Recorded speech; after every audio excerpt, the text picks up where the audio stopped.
Hopefully enough people have seen The Matrix refunded?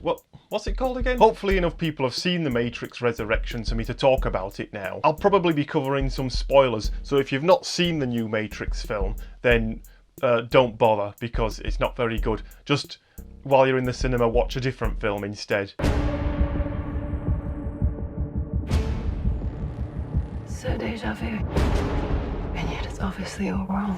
Keanu Reeves reprises his role as Paul Thomas Anderson, even though outside of The Matrix everybody calls him Neo. Did you know that Neil is an anagram of one? So Neil is this computer games designer. He's famous because he made this trilogy of computer games 20 years earlier called The Matrix. And then Warner Brothers, they actually say Warner Brothers in the film, they tell Neil that they want him to make a fourth Matrix, even though he doesn't want to. And if he won't do it, they'll just make it without him and do it badly and make him look stupid. Do you get it? Do you get what they're trying to say? You see, they didn't want to make... Now, conspicuous by their absence are half of the Wachowskis and Hugo Weaving and Lawrence Fishburne, it's some other bloke, and Keanu Reeves' soul. The character of Neil in this is sad and reluctant and downtrodden.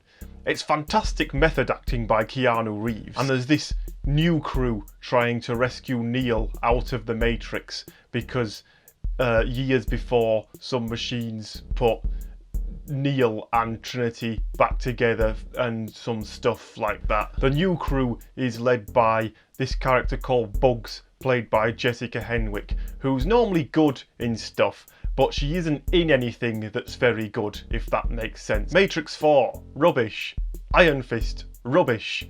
Game of Thrones, after it got rubbish. So then Neo wakes up out of this pod, and it's not like the first film where he's all slimy and he's got no hair and he hasn't even got any eyebrows. In this, he's all slimy and he's got about 2 weeks growth of hair on top of his head, and his eyebrows are all over the place. They're all long and hanging down, and they're full of all this gel. He's all disorientated because he can't see because his eyebrows are covering his eyes, and he's there with this look of yearning on his face, hoping that in the real world they have some clippers so he can trim them down a little bit. Anyway, on with the plot. There isn't one.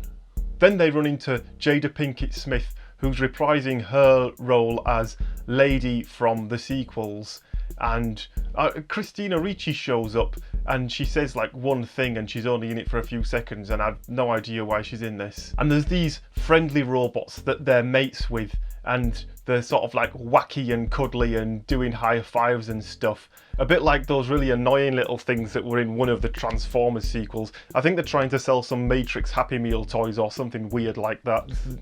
Something to do with zombies, like the Agent Smith sort of things occupy these people in the Matrix and get them to fall off buildings and walking in the way when they're trying to do stuff. It's very effective.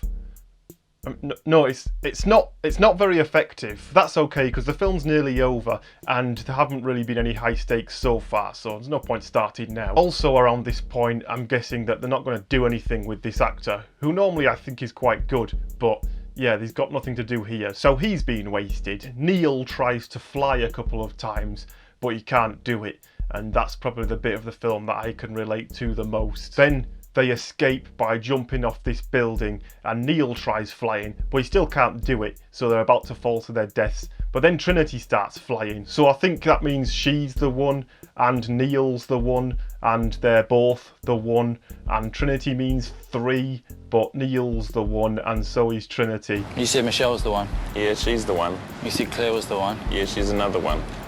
So you get more than one? Some people are lucky. I've had a few ones. So how many ones can you have? 5.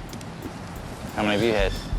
3. And then at the end of the film, they both fly off, and then you get to see Keanu Reeves wearing sunglasses as promised on the promotional material of this film.